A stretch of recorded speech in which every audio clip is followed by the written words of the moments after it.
बांग्लादेश की अंतरिम सरकार के मुख्य सलाहकार मोहम्मद यूनुस ने पाकिस्तानी पीएम शहबाज शरीफ से मुलाकात की। मिस्र की राजधानी काहिरा में D8 की बैठक के दौरान दोनों नेता मिले। बता दें कि ये दोनों मुल्क एक दूसरे के विरोधी हुआ करते थे, लेकिन अब दोनों देशों के बीच जिगरी दोस्ती जैसी हो गई है। ऐसे में इस बात की आशंका बढ़ गई है कि कहीं इस सीक्रेट मीटिंग में टेरर प्लानिंग तो नहीं की गई, वो भी हिंदुस्तान के खिलाफ। यूनुस ने शहबाज शरीफ से 1971 के मुद्दे को हल करने का आग्रह किया। वहीं शहबाज ने द्विपक्षीय संबंधों को मजबूत करने की इच्छा जाहिर की। इतना ही नहीं, शरीफ ने यूनुस को पाकिस्तान आने का निमंत्रण भी दिया।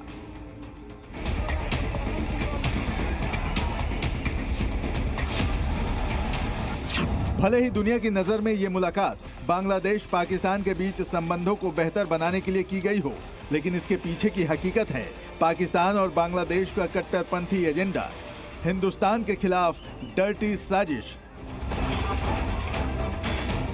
जब से बांग्लादेश में तख्ता पलट हुआ है, तब से बांग्लादेश के हिंदुओं को कट्टरपंथी निशाना बना रहे हैं, उन पर अत्याचार हो रहे हैं, नरसंहार कर रहे हैं। बस बांग्लादेश के इसी कट्टरपंथी एजेंडे में अब पाकिस्तान भी दखल अंदाजी करने का प्लान बना रहा है, क्योंकि भारत पाकिस्तान के हमसे क्यों मांग रहे हो? हमसे क्यों मांग रहे हो? हमको आने देने वाले? अरे तुम तो जज्बे वाली कौम हो, तुम बिछाओ मुसल्ला और मांगो अल्लाह से। और अगर अल्लाह तुमको नहीं दे रहा है तो इसका मतलब है कि तुमसे अल्लाह नाराज हो गया और तुमने इस्लाम के जस्टिफिकेशन पर तुमने गुनाह किया है।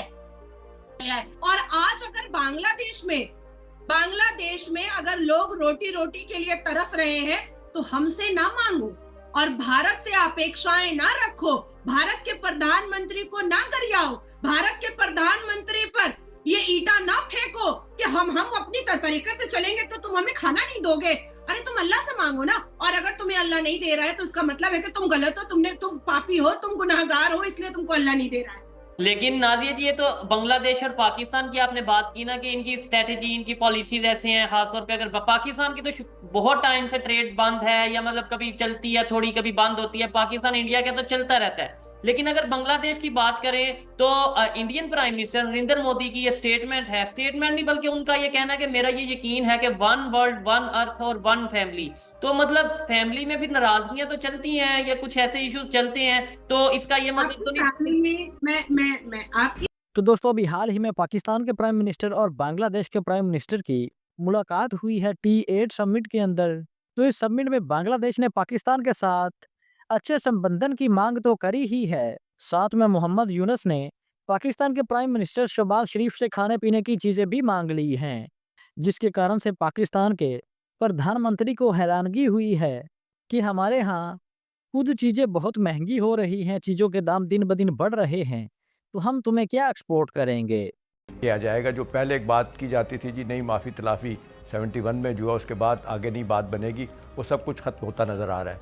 तो देखिए, जिस अंदाज से हम ना ये दोनों मालिक अपने तल्लुकात को रीडिफ़ाइन कर रहे हैं, तो इससे तो बड़ा वाज़ेह तौर पे लग रहा है कि दोनों मुल्कों को अपने तजारती ख़ास तौर पे तल्लुकात बढ़ाने में मदद मिलेगी और दोनों को एक बहुत भरपूर मार्केट एक दूसरे के मुल्क में मिल जाएगी। अभी देखें, जिस तरीके से अगर आप देख लें, कई दहाइयों के बाद नवंबर में आमना एक पाकिस्तान का बहरी जहाज़ कंटेनर लेके चटागांग जो है ना वहाँ पे उतरा है, उनकी उस पर लास्ट मंथ देखें, उसको लोग इस अंदाज से देख रहे हैं जी हाँ, बंदरगाह पे लोग उसको देख रहे हैं कि अब ये बड़ी तवातर के साथ मामलात आगे जाएंगे। अब देखें ना, एक नया फ्री ट्रेड एग्रीमेंट दोनों मुल्कों के दरमियान होने की बात हो रही है, तो मेरा ख्याल है विन विन सिचुएशन है। फिर वीज़ा रिस्ट्रिक्शन का ख़त्म होना, फिर सरमायादारी के हवाले से जो बांग्लादेश ने बड़े सख्त रूल रखे थे उसको ख़त्म करने जा रहे हैं। फिर यह है कि वहाँ पे पाकिस्तानी स्टूडेंट्स के लिए जो माहौल, वो अपना ढाका यूनिवर्सिटी में कहते हैं आप जा ही नहीं सकते, वो बड़ी ज़बरदस्त जगह है। मैं गया हूँ वहाँ पर भी, धान मंडी, जहाँ शेख मुजीब साहब का पूरी फैमिली के साथ कत्ल हुआ था, मैं वहाँ पे भी, वो भी मैंने जगह देखी है।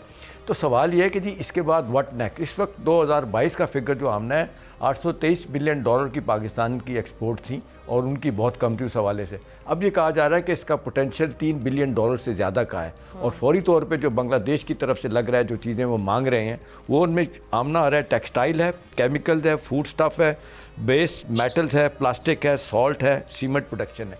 ये सारी सीमेंट की प्रोडक्ट्स हैं वो जो फौरी तौर पे लेना चाह रहे हैं।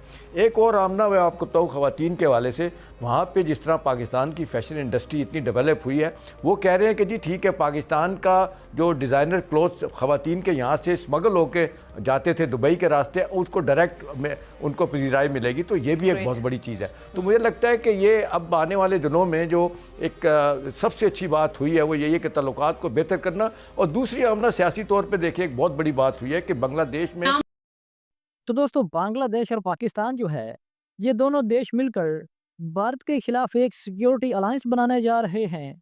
तो इससे पहले जो पाकिस्तान है जो कि आईएमएफ से खुद कर्जा लेता है और वर्ल्ड बैंक से कर्जा लेता है, वो बांग्लादेश को खाने पीने की चीजें भेजने वाला है। क्योंकि बांग्लादेश के प्राइम मिनिस्टर मोहम्मद यूनस ने इस मीटिंग में पाकिस्तान के आगे ये बड़ी डिमांड रख दी है कि हमें खाने पीने की जो प्रोडक्ट्स हैं वो चाहिए। इसके अलावा मोहम्मद यूनस का कहना है कि हमें सीमेंट चाहिए, हथियार, गोला बारूद चाहिए, और मोहम्मद यूनस का कहना है कि ये सारी की सारी चीज़ें हमें पाकिस्तान से चाहिए, भले ये चीज़ें पाकिस्तान में बनती ना हों।